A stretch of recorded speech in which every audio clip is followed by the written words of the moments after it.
I'm going to jump in giving you the hard, easy question, which is, by the way, last Friday was apparently Quitter's Day, supposedly by which most people have quit their resolutions. So I was wondering, David, I was like, wait, is there a National Quitter's Day? I know we have national holidays for everything. I missed Best Friend's Day. I didn't realize. Apparently. So New Year's resolutions, good or bad? Give me your take. I think they're terrible. They're terrible because I think, why do you need to set a date to start something? If you want to start becoming a better version of yourself, why don't you just start immediately? Why is there an arbitrary date that you have to set? You don't need to wait on a date. If your goal is extrinsically motivated, thus based on a date, then I think extrinsic motivation, it will fall short much sooner than intrinsic motivation, which is simply like, hey, I want to be better from within. So simply put, I don't believe in New Year's resolutions. I do not set New Year's resolutions. I do not subscribe to New Year's resolutions because it's simply an arbitrary date, and I'd rather intrinsic motivation than extrinsic. And so you might be, resolutions aside, you might be the most anti-goal setting in general person that I know, which might be surprising given your accomplishments. Can you talk a little bit about where that animosity toward resolutions and goals came from? What's the origin story there? It's pretty common. One specific incident, probably the greatest pain of my life. It was February of 2012. I am doing a job interview in front of 32 billionaires with a B, 32 of the richest men in the world. One does. I played in the National Football League, and so I'm doing the NFL Combine in front of 32 of the NFL owners, every owner obviously being one of the wealthiest individuals. And I was running the 40-yard dash. And David, this is a true story. After 3 years in college, you can leave early to enter the National Football League. I'm going to speak to everyone as if they have no level of knowledge about pro sports whatsoever. So once you're in college for 3 years, I went to the University of Texas. That's my alma mater. Once you're in college for 3 years, David, you can go pro. Well, I wanted to go pro after my third year. But NFL scouts, they told me, hey, Emmanuel Acho, you won't be drafted where you desire to be drafted. It's best you go back to college for one more year to increase your draft status. In the NFL, there are 7 rounds of the draft. Roughly 254 players get drafted. There are roughly 1.7 million high school football players. You're more likely to be struck by lightning than you are to be drafted in the National Football League. And so, David, I committed and set a goal to going back to college to increase my draft status. True story, David. I put a sheet of paper above my bedpost, and every morning I woke up, I looked at it, and every night before I went to sleep, I looked at it, and it just said the simple goal, hey, increase your draft status. Well, David, at the NFL Combine, running the 40-yard dash, I hear boom, boom, boom, boom. David, I think my heels were clicking, so I keep running. I hear boom, boom, boom. It was my quad being torn off of the bone. I didn't end up getting drafted where I wanted to be drafted. I fell to the 6th round of the NFL draft. Remember, there are only 7 rounds. And so, David, while sitting in Indianapolis where the combine took place, laying there on the ground with ice on my quad, I committed to myself to never setting another goal because I realized in that moment I was doing much more damage to my self-esteem. I did much more damage to my self-efficacy than I ever did good. So it was in that moment that I stopped setting goals. That's an amazing story. So resolution to never set goals again. We got it. So you're pro resolutions that are anti-resolution. I want to devil's advocate you a little bit. I mean, I think the pro side for New Year's resolutions is this so-called, in psychology, this finding called the fresh start effect, where we think of any kind of change, new job, new year, new week, can sometimes lead people to start behavior changes. That said, I think it's unclear if those things really stick. So we can talk about that, but I want to offer that maybe you made a bad goal because I used to make those kinds of bad goals. I was an 800-meter runner in college, and every season, every race, I would have some stretch goal for the time that I wanted to run. And for several years, these were always stretch goals. And so I would pass the finish line, puke or catch your breath or whatever, and then go look back at the clock and say, did I make that time or did I not? And it just led me to be happy or sad, and usually sad because those were stretch goals, right? And eventually I realized this wasn't doing anything for me actionable. So I got rid of those time goals and started setting goals for experiments. So instead of saying I want to run X time, it was next race, try moving hard with 300 meters to go. And that gave me something actionable. So maybe that's not even a goal. It's more of an experiment. And as I was reading, so I think as I was reading some of the research about goal setting, I think, first I'd say it's an interesting place you're in, because in kind of the mid 20th century, psychologists felt that goals didn't matter at all, that it was the only thing that motivated people's behavior was carrot and stick, all external, no internal. And then that changed with goal setting theory, saying like, no, you know what? You actually can set internal motivations. And so now we're sort of being more fine-grained about what works and what's not. But I think one of the most important takeaways from that research is those goals or objectives or whatever you want to call them have to be really granular. Like they have to tell you something that you should do, as opposed to being this kind of goal that's just either you're happy or sad at the end. So I know you're in a question. Yeah. There's an operative word there. You said stretch goals. What's the word stretch mean that prefaces before goals? Yeah, I mean, for me in this instance, it meant things that were often didn't reflect reality of where I was in my training at that point. And so it was something that I didn't have a great chance of making because I thought that was the way you were supposed to do it. Set these big goals, and they were often vague. And I think a lot of the reason that New Year's resolutions fail is because they tend to be very vague. Like it's just time to set some notion as opposed to setting something that gives you a behavior that you can try. So I prefer to think of, I use this, I call it my book of small experiments, where at least every other month I have something I want to learn or try. And I force myself into an experiment that's like, here's a thing I am going to try and reflect on. So I don't know if that's a goal or not, but that's how I go about it. What do you, if you don't do goals, what do you replace goals with? Well, it's twofold. First, I will answer the why I ultimately had the urge to replace goals, because it's not that, David, goals have absolutely no value. That's not what I'm suggesting. What I am suggesting is that the damage and the side effect of goals outweighs the value of goals. I believe that goals are like a prescription medication. The dilemma is the world which subscribed us the drug of goals did not tell us about the warning signs. They did not tell us about the side effects. I was drafted into the National Football League by the Cleveland Browns. Again, I suggest you are more likely to be struck by lightning than you are to be drafted in the NFL. 1+ million people play high school football. Roughly 20, 30, or 40,000 play college football. And again, 250 are drafted. But David, because I failed at that goal, I don't reflect on being drafted positively. I only look at the fact that I didn't achieve my goal. Thus, my self-efficacy was completely undermined. Thus, my self-esteem was completely undermined. So it's not to say that goals don't have value. I think those watching right now, maybe you set the goal of being married by 26, 27. Maybe you set the goal of having your first home by 30. Maybe you set the goal of starting a family by 30, and maybe you haven't checked off any of those boxes. So thus, though you have a career you're happy with, though you have an apartment or a townhouse that you're content with, though you have so many good things going on in your life, you can't think about them positively because the only thing you focus and fixate on is, man, but I didn't do this, or I didn't do that, or David, I didn't do this. And that is really, I would suggest, is the thesis statement of the dilemma. So what I do instead, simply put, I focus on an objective without limitations. Small difference in words, but I think it has a major impact on our lives. An objective is energy aimed in a direction. A goal is an end towards which energy is aimed, quite literally by definition. So why in the world would I set a goal and start something with the end in mind, as opposed to having an objective and simply putting my energy in a direction? If I want to live a healthier lifestyle, I will put my energy into a healthier lifestyle, as opposed to, I want to lose 15 pounds in the first 3 months of the year. So then when you lose 8 pounds, you're like, dang it, I failed.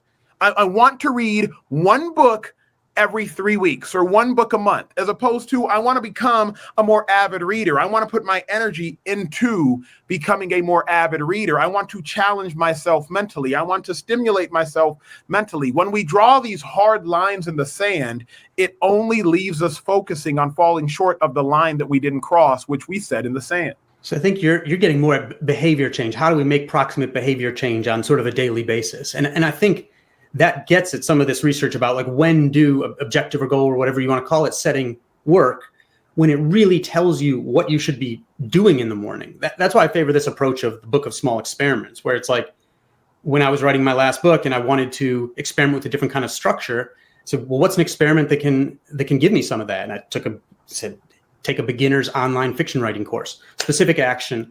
And in that course, we had to write stories with only dialogue and stories with no dialogue. And the story with no dialogue, I was so much better at. And it gave me all these new different ideas for structure. So I didn't have a specific goal of like, how do I want to write this next book? But I was doing these experiments that I thought were sort of short term enough that I'd have an opportunity to reflect on them, because I think it's really, reflection is where a lot of the game is, right? So the kind of goals I set for the 800 and you set for the NFL draft are the kind where the reflection is very kind of binary, like I made it or I didn't. It doesn't really teach you a lot about what to do. Whereas when I was writing my first book, The Sports Gene, I spent some time talking to a woman named Rai Elfring-Gemzer in the Netherlands, who followed soccer players, football players, and for everyone who's not American, from the age of 12, and looking at what led some of them to become elite. And there were physiological characteristics, like if a kid couldn't hit 7 meters a second in a sprint, like they weren't going to go to the top level.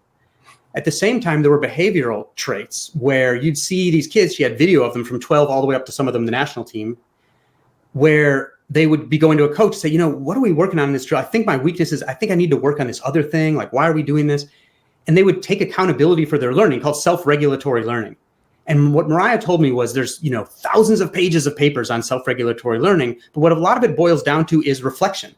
This loop of identifying something you want to improve or change, come up with a way to test that, execute, reflect on it, and adjust going forward. This sort of loop of experiments, reflection, reflection, reflection. I think a lot of our, especially New Year's resolutions, the reflection is just you missed it or you didn't, and it's not really actionable reflection. So I'm curious if that fits or doesn't into kind of your framework.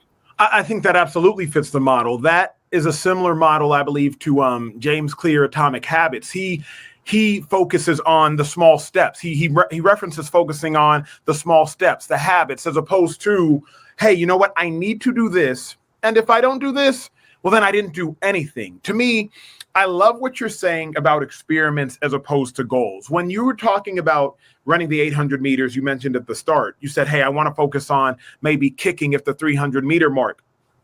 That's focusing on energy. That's focusing on, hey, let me make a energetic and an actionable item, as opposed to, if I don't do this, then what is the punishment? And though there might not be a literal punishment, there might not even be a worldly punishment, I do think there is a psychological punishment.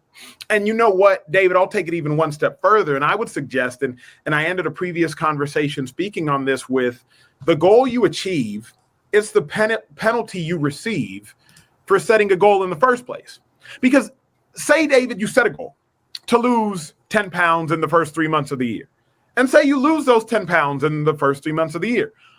What if you could have lost more?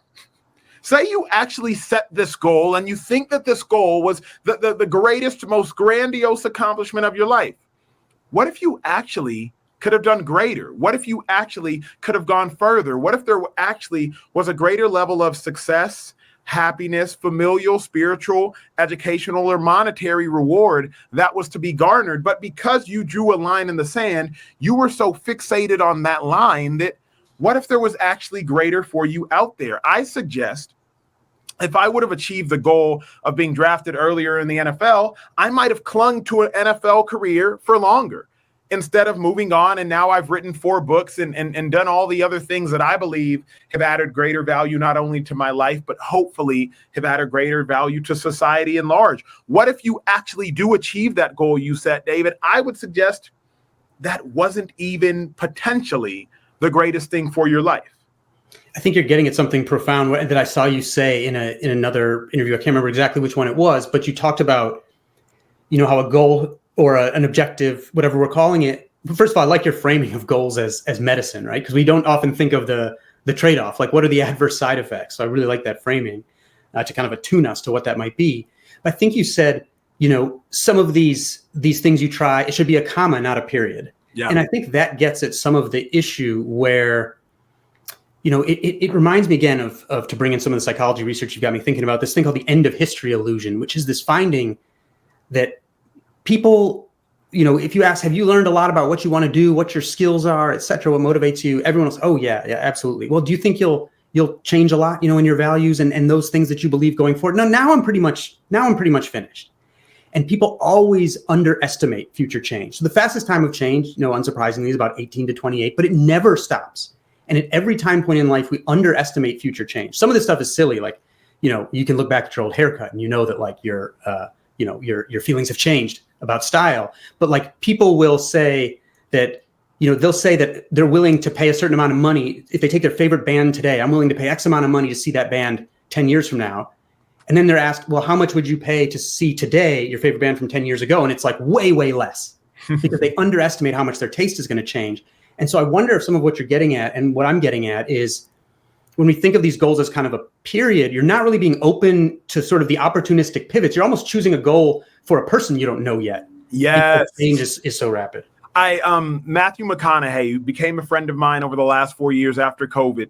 And I asked him, you know what? He said this, and then I asked him later about it, but he said it publicly. I encourage you all after this conversation to Google it. After he won his Academy Award, the ever elusive and ever evasive Academy Award for Best Leading Actor, I believe he won it for. He went up there on the stage holding this Oscar trophy, and he said, "Who is my hero?" Speaking about a goal, if you will. And he said, "My hero is the 10-year from now version of me."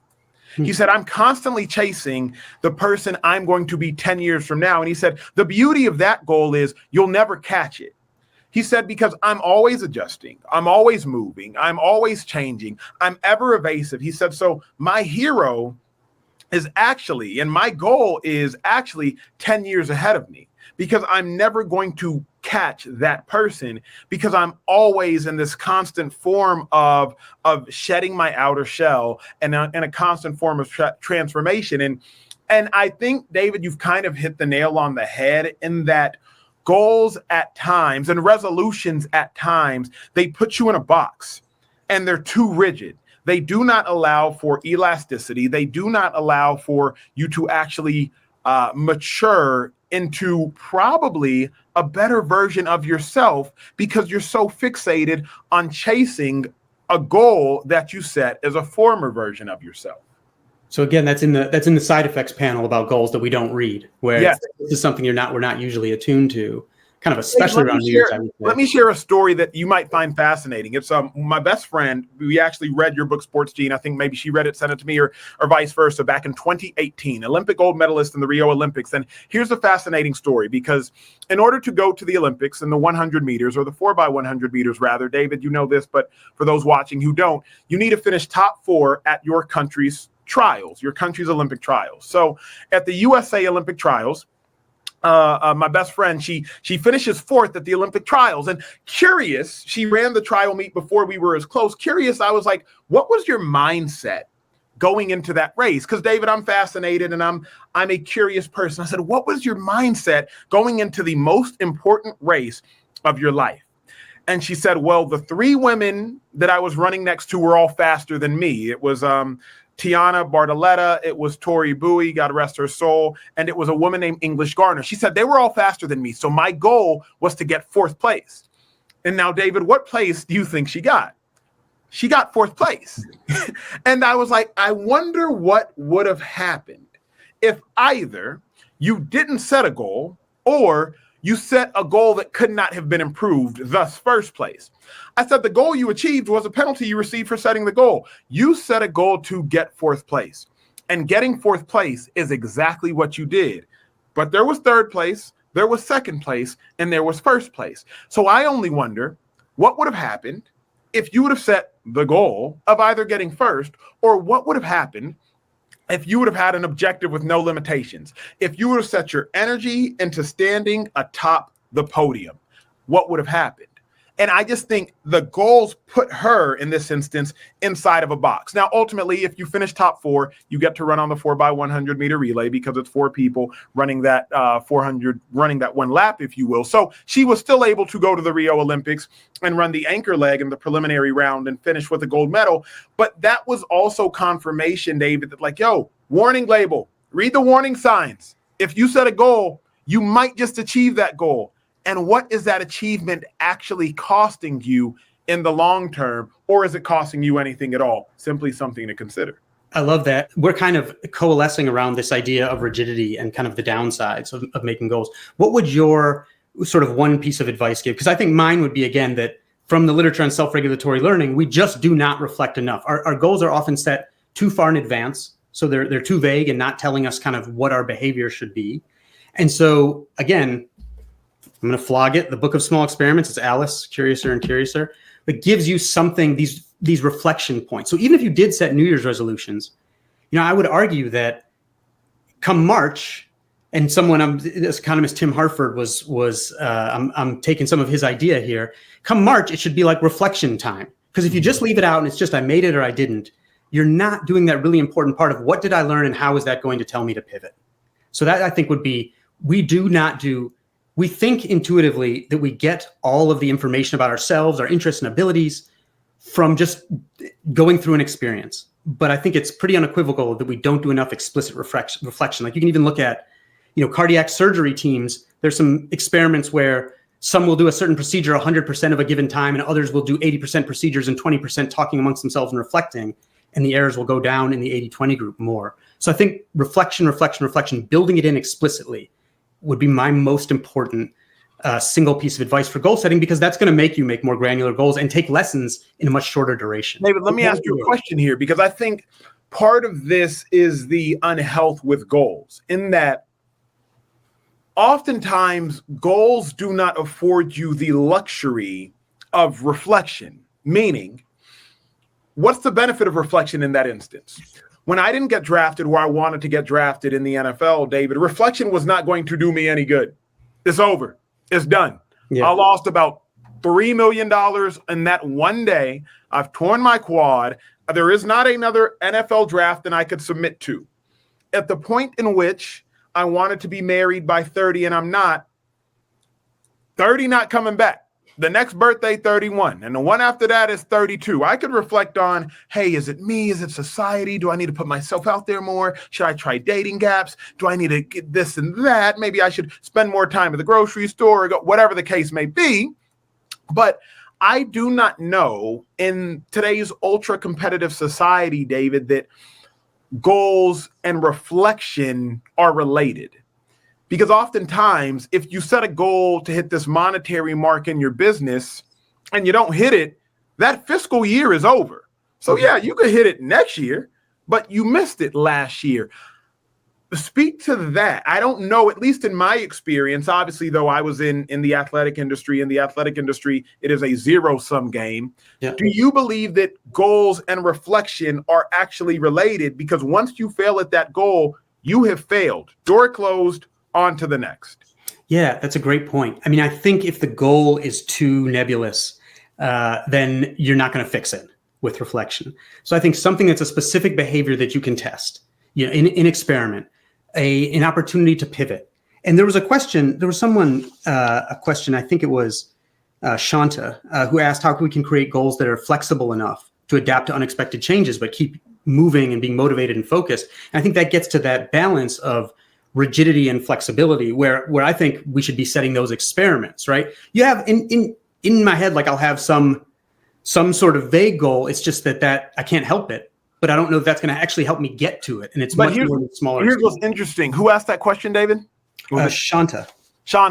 What's fascinating then, David, then I think we're just using the word goal because we're comfortable using it. Fair enough. In the event that our goal is ever changing and our goal is extremely fluid and our goal for the end of the month could be to lose 3 pounds, but now we ain't lost the 3 pounds. So now we're going to say, you know what? My goal was to lose 1 pound, or now we ain't lost the 3 pounds. So you know what? Let me lose 3 pounds by the end of 3 months. That wasn't the goal. Now it is, you're doing what I would suggest, which is just putting your energy in a direction.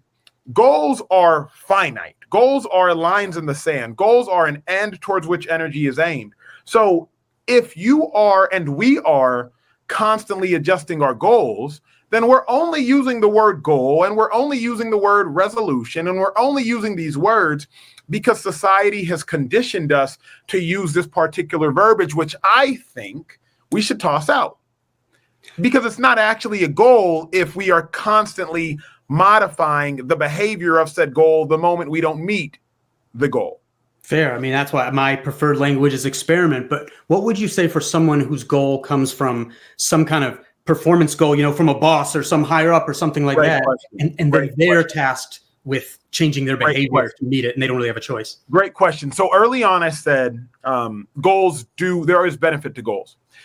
If there is no higher level of achievement, then I do not have an issue with setting a goal. For example, let's use the track and field analogy.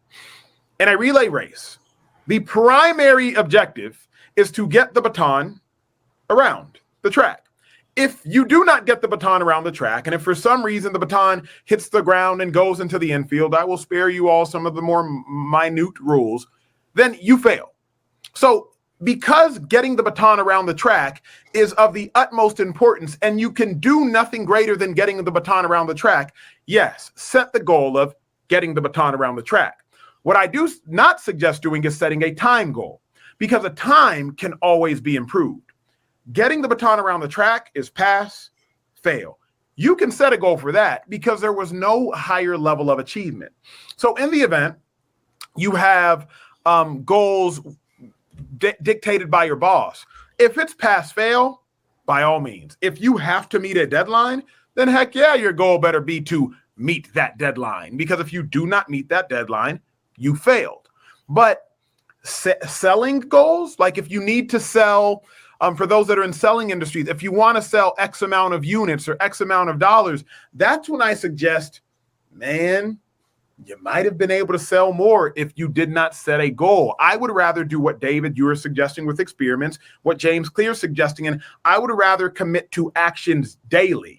Not some sort of goal that cannot be improved, but I would rather commit a goal that can be improved. David, I would rather commit to actions daily, which are let me be more outgoing, or let me be energetic on every call, every sales call, or let me start with a greeting and end with a greeting, whatever the case may be. I would rather commit to the habit as opposed to the end.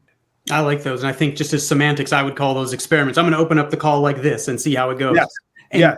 And since you mentioning habits and James Clear and Charles Duhigg has written a lot about habits, and I want to bounce this idea off you, because last year, this is going to sound funny, but I was studying some of the rhetorical techniques of Martin Luther King Jr., and he uses certain sort of analogies and frames really beautifully, repeatedly.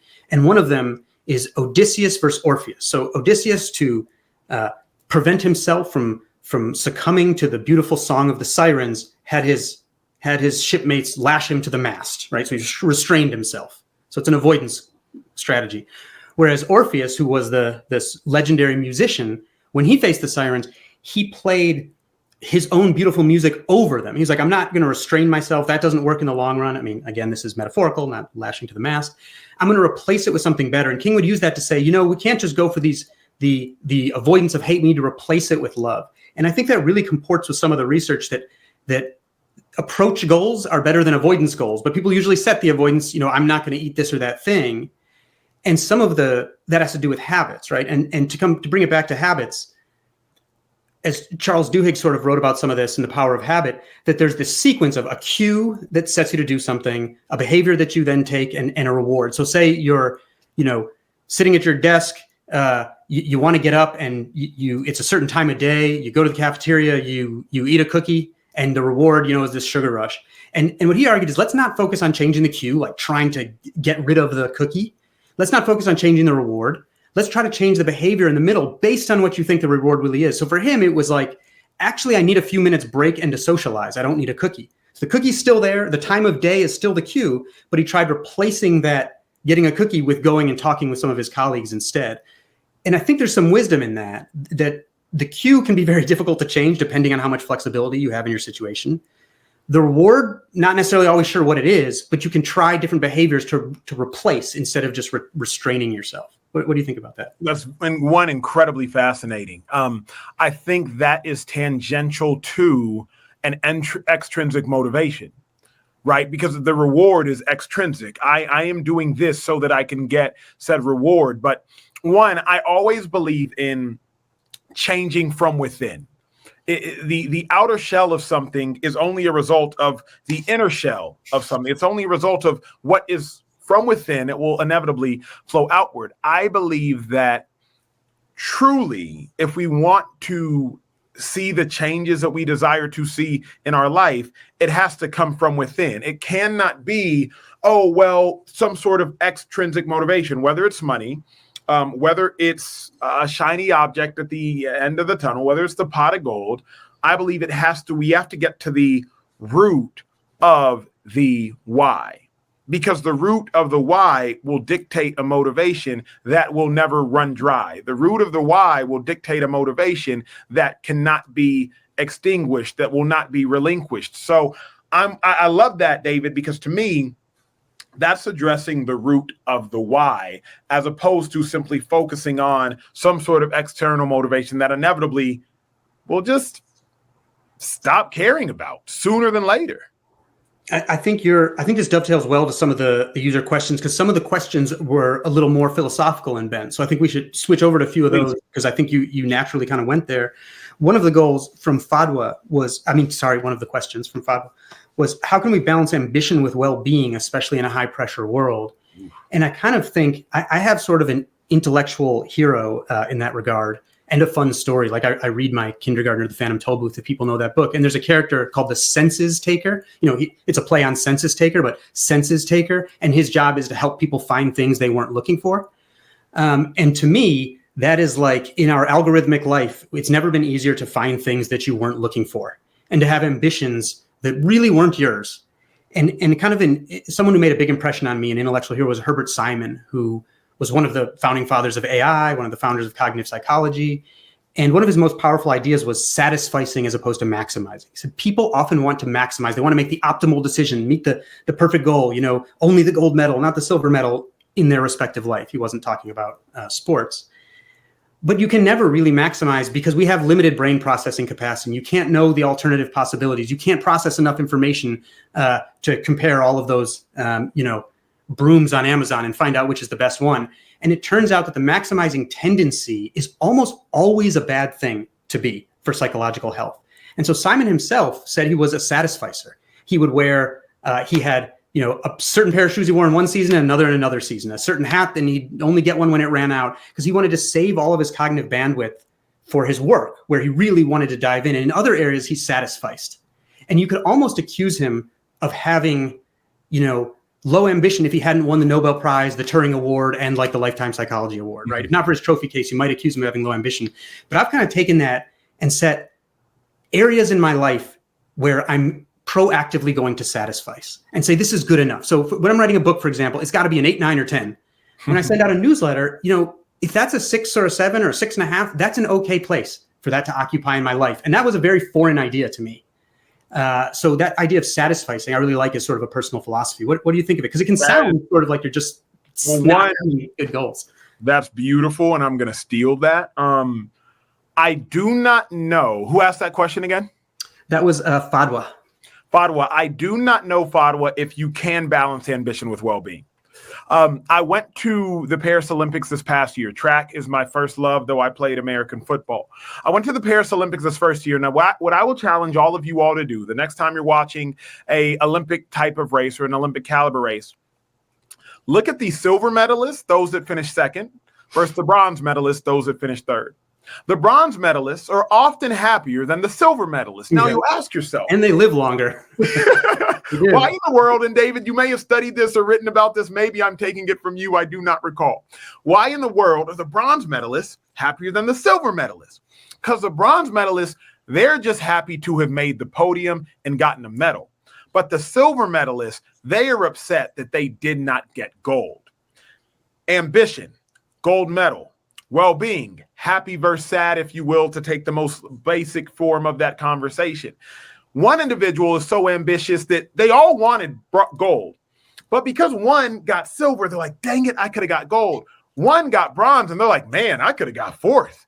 And that, to me, is the tension and the dichotomy between ambition and well-being.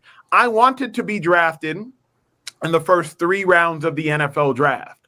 I got drafted in the 6th round of the NFL draft. So I'm sitting there out of 7 rounds. So I'm sitting there like, man, I should have got drafted higher. But the undrafted player is like, man, I wish I would have got drafted. Or the player that got drafted in the 7th round is like, whoo, thank God I got drafted. Whereas I am like, dang it, I wish I would have got drafted higher. Ambition versus well-being, I at least have not figured out how to navigate both of those from a micro sense properly. Macro sense, zooming out at the lens of my life, sure, I've done a lot of great things. Micro sense, that silver medalist, maybe 2, 3, 4, 5 years later, they're happy they got a medal. But in the macro sense, but in the micro, I don't know how you do it, David. I don't know how you do it. They do in aggregate live shorter, and it seems to be that sort of disappointment. I mean, I think you're kind of, well, first takeaway is obviously that you used to have good taste and then you switched from track to football, but everyone barely even needs pointing out since it's so obvious. But I think you're kind of giving a treatment of this sort of modern model of the brain. It's called predictive processing, where it's like your happiness is going to be the difference between what you expected and what happened. And the difficulty there is, right, exactly what you've been saying. You set that certain goal. Like, I think you should write the FDA warning for goals, to get all the side effects down. The difficulty there is you set a high goal. You want to be ambitious. You fall short. You're really unhappy. You don't want to set no goals, right? And so I think it maybe comes back to that idea of not having too rigid goals and trying to find goals that direct your energy as opposed to the ones that are just this endpoint where you're going to be happy or sad, whether you meet them. So I really like how you framed that. Let me see. There's another great question here. From Alexandra, have you encountered situations in which you've questioned the perspectives you're sharing right now?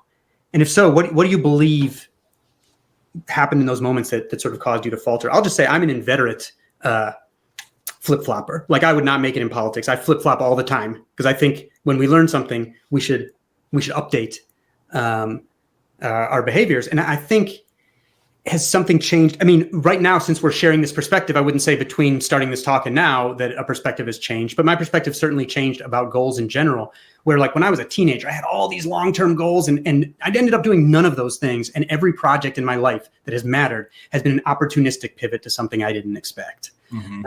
And so that's kind of a way that my perspective changed. What about you, Emmanuel?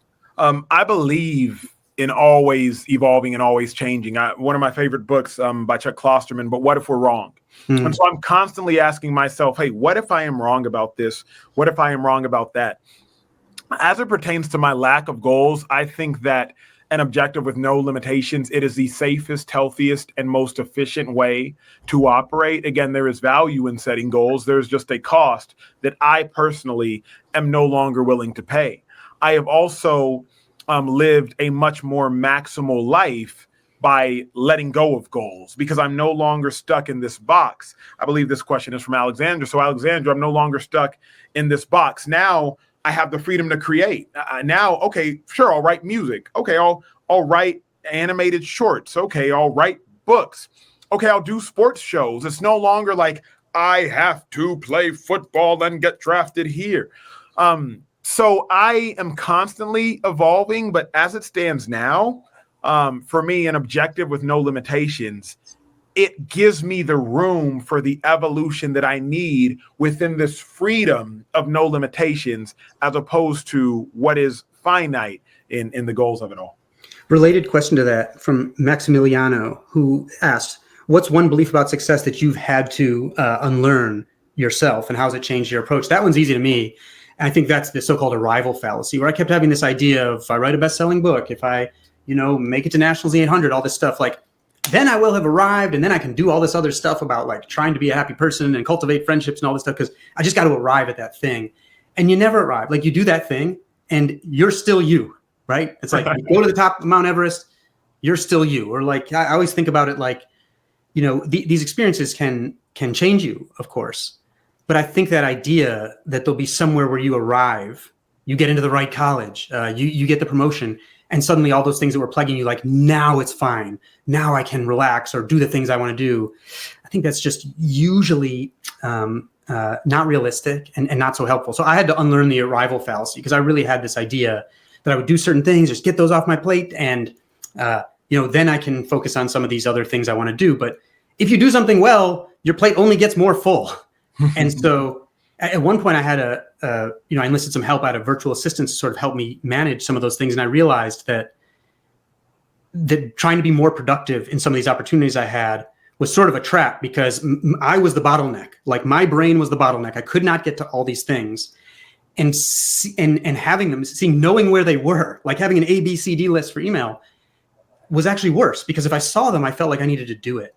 And so I kind of got rid of that and try to focus on sort of the most important things and don't look at email first thing in the morning because then it'll be hard for me to focus on some of my most important projects. But that sense that I'll arrive, and then everything will be good, I think is just not realistic. What do you think? What's something you had to unlearn? I mean, obviously you had this very dramatic story about goal setting. No, that's well said. I would suggest success is one of the most dangerous words in the English language. I would suggest that because success can make you a prisoner. I was having a conversation one time. I'm getting a haircut. My phone rings. It's Oprah. And she called me and she didn't really have anything to say. And so I was like, well, you called me. So now I'm just going to take all the time that I can take. We're talking for like 52 minutes or something. That's how long my haircuts take, David. I don't know why. So we're talking for like 52 minutes, man. And we start talking about Michael Jackson because that was one of her greatest interviews. It was the like highest watched non-Super Bowl event of like the 1990s. Michael Jackson, sit down. And Michael Jackson told her how forever he was trying to chase Thriller. Thriller sold like 182 million copies worldwide. One of the greatest hits of not even our generation, one of the greatest hits in the history of the world. And Michael Jackson was forever trying to chase Thriller and not being able to catch Thriller as it pertained to global impact and sales weighed him down. So I asked Oprah about that. I said, you did the Oprah Winfrey Show, but like there will be nothing greater than the Oprah Winfrey Show. And she spoke on being significant more than being successful. And so I subscribe to chasing significance over chasing success, because once you chase success, you will find yourself being a prisoner to that success. David, you write a best-selling book and then you're like, well, I got to write a #1 New York Times best-selling book. But then when you write a #1 New York Times best-selling book, now every book after that, it better hit the New York Times list, because if you don't hit the New York Times list, then you're like, dang, that sucks. I failed. And I found myself a slave to success. But as opposed to now, if I put out a book, did it make an impact? Was it significant? It may not have made the New York Times bestsellers list, but somebody came up to me in Austin with tears in their eyes because of that content, saying how I had changed their husband's life.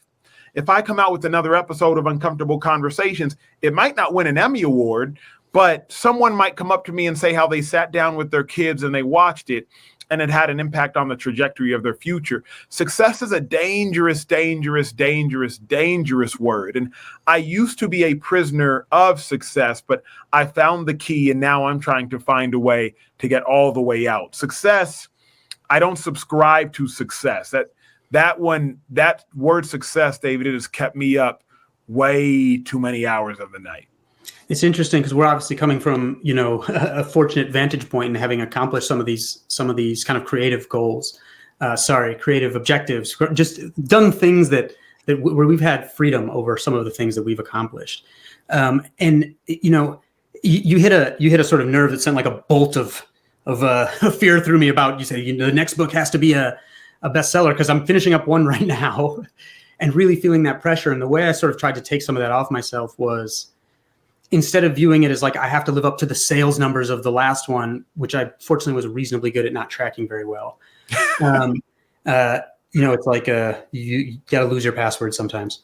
And I said, my experiment this time is I've never written a book with an external architecture that starts before I write the book. So this sort of structure that I'll write to. And so I created one this time, and it caused me to write in chronological order, which I've never done. So, after more than a decade, suddenly I have this new process. And so I'm feeling anxious about it because it's not the formula I was used to. And I wouldn't feel anxious about it if I didn't think it raised the chances of my failure compared to last books. Mm-hmm. But I think my feeling again, if I satisfice on the sales standpoint, there's a limit. The experiment is something that I really, really wanted to do. That's meaningful to me, to see if it's a better kind of writing that I can do. And if it fails, I'm for sure going to be using that as feedback if it turns out it fails. But I'm feeling very anxious about it currently. But I think, David, it's tough because, again, transparently, like Sports Gene, I believe, was the first book of yours I read. Don't know if it's your first book. First book of yours I read. Was Range your second book? Yes. Yep. So after I read Sports Gene, I'm like, David, you set the bar high. I'm quoting your work. Obviously, not obviously. I do a sports television show every day for 2 hours. And so I need to fill a lot of content. I'm getting into arguments with people about your models of Michael Phelps had the ideal swim body type, and this athlete and African-American individuals by often their torsos are shorter, whereas this people. So, I mean, you set the bar high. So now when I read Range, I'm like, well, I better be as good as Sports Gene. You know what I mean? Like, that is the dilemma, I believe, of success. And whether or not you cared about Emmanuel's opinion does not stop Emmanuel from having an opinion. Whether or not I care, right? Like, truly, whether or not I care about sales does not stop sales from either occurring or not occurring. I can try to limit myself from caring about success, but somewhere, someone is weighing my success based upon some metric. Whether or not that metric is of importance to my life, that's the question. So that gets at a question from Cephas. I apologize if I'm mispronouncing your name, who asked, what practical steps can we take to shift our focus from external achievements to internal fulfillment? And I think that's tough. You know, in some ways, I think that's maybe tougher than ever because, boy, are we living in a golden age of being shown things that you should desire that you didn't really desire, right? So I think, I mean, to me, and I think this is a trend. It started actually before like social media and algorithms, because you can look at these, I think it was starting kind of in the late 60s, these surveys of young people in America on, well, not just young people, but on locus of control, which basically psychology speak for, are you kind of behaving in a way, would you feel like you have control over your fate? Do you feel like you have agency or not? And internal locus of control means you're being driven by things that you want to achieve, things that you want to try. External locus of control is, you know, X amount of money, things that are less in your control. Not that they have no control, but less in your control. And the people shifted from internal to external locus of control like very steadily over time. And so we're much more externally motivated now. And I think some of that just has to do with it's so much easier to have FOMO because of all the stuff we see. So I feel like, you know, like when I remember when there was some talk about like Mark Zuckerberg talking about the metaverse, and he's like, we can all have like our own individual world. And I'm like, oh man, so we can all like optimize all, that sounds terrible to me. Like I want some embodied experience, including with strangers, where I'm not thinking about all the things that I'm missing on the internet. So actually one of my current experiments was this year I want more, because writing can be very solitary. I want more embodied experience with strangers. So dance class with strangers. So just took the first one. And that was something that's important to me that I realized I was missing out on. But sometimes also, I think you just got to turn off the algorithm and just like maybe take social media off your phone for brief periods, and then you can put it back. The dance class, salsa, hip hop, waltz, ballet, shuffle. You know, so the book I'm working on is about how constraints can be useful. Actually, maybe we should dovetail to that and talk about what we're working on now, because we only have a few minutes left. So I'm finishing up a book about how constraints can be useful instead of just limiting. From the form of a haiku, why does it prompt creativity rather than squelch it, to technological innovation, to the structures in society that made strangers' behaviors more predictable so that we could trade with people that weren't our kin or our friends. And I got interested in this kind of dancing because it was invented I saw a documentary about it. It was invented in clubs in Melbourne that were really crowded, and people wanted to be able to move and do a lot of things in a very confined space. So they had to come up with these moves. So it kind of dovetailed with my interest in constraints. So shuffle. I like that. I guess right now, obviously we're running out of time, I think I'll leave with two thoughts. I'll leave with the thought of one, really hammering something and I haven't suggested yet, which is, if the focus for me, and if what I'm submitting to everybody is to have an objective instead of a goal, then I'll leave you by saying your objective, it should be subjective, and it should be subject to people's interpretation. Simply put, right now, I want to be considered, David, one of the most creative people the industry has ever seen. That is how I navigate my life. My objective, being one of the most creative people the industry has ever seen, it is subjective. It's subject to people's interpretation.